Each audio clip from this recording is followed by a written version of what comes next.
हमने बहुत एड्स ली थी, हम बहुत जगहों पे जो है वो कचकोल लेके जाते रहे थे। यहाँ जब गवर्नमेंट के साथ वो बैठे, उन्होंने बात की लोगों के साथ,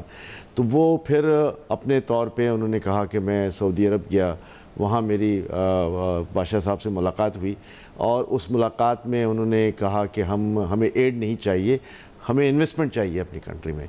तो उन्होंने ज़ाहिर है शिकायत का इजहार भी क्या होगा कि जी आपके यहाँ हम इन्वेस्टमेंट के लिए आते हैं तो कोई ना कोई जो है वो रुकावट आ जाती है और उस रुकावट को जो है वो दूर कर दिया जाए तो हमें कोई हर्ज नहीं है।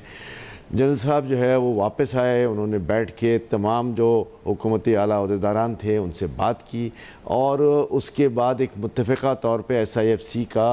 काम अमल में आया और उसको बाकायदा लीगल प्रोटेक्शन दी गई और उस लीगल प्रोटेक्शन देने के बाद वो सऊदी अरब दोबारा गए और वहाँ उन्हें बताया गया और उसमें 5 शोबे, जिसमें एग्रीकल्चर, लाइफ स्टॉक, जिसमें माइंस एंड मिनरल्स, जिसमें IT, जिसमें पावर एंड फ्यूल और 5वां जो है वो डिफेंस सेक्टर शामिल है। उसके साथ उन्होंने जो है उन्हें ऑफ़र किया और उसी वक्त जो है वो सऊदी अरब ने जो है वो $25 बिलियन जो है वो कमिट किए और ये भी खात में कहा कि ये $25 बिलियन का इन्वेस्टमेंट पूरा हो जाता है तो हम 25 और भी कर देंगे। तो हम 25 बिलियन को भी लेते हैं, 50 बिलियन की यहाँ पे तैयारी देनी हो गई।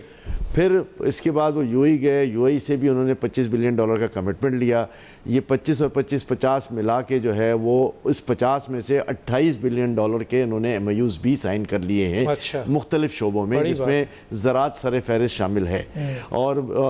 मैं समझता हूँ पावर एंड फ्यूल भी है। फिर इनका अभी जो अपना अनकम्प्लीट एजेंडा है जिसको वो कंप्लीट करना चाहते हैं, जिसमें उनका एक रिज़ॉल्व है कि ये हम कतर और कुवैत से भी जो है वो 25-25 बिलियन की इन्वेस्टमेंट की बात करेंगे। तो in terms of that he was talking कि जी हमारे पास $100 बिलियन का इन्वेस्टमेंट जो है वो मुख्तलिफ ये 5 सेक्टर्स में आ सकता है और साथ साथ $25 बिलियन और भी कमिटेड है अगर ये पूरा हो जाता है तो।